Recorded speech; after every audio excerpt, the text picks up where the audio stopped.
এই বিড়ালটা এত লাকি যে বিড়ালটার কোনোদিন কিচ্ছু হয় না।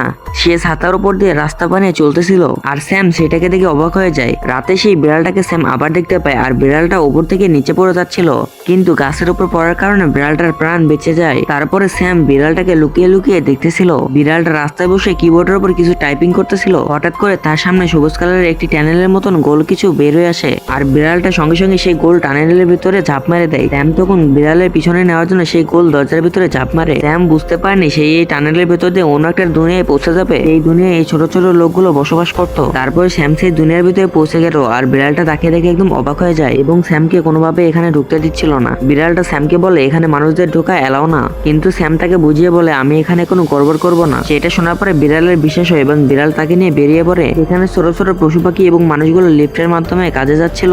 জেরি তখন তাদের দুজনকে সঙ্গে করে নিয়ে লিফটের উপরে ওঠে। তারপরে সে সকল খরচকে ডাকতে থাকে পরপাটের জন্য লাইক সাবস্ক্রাইব করুন।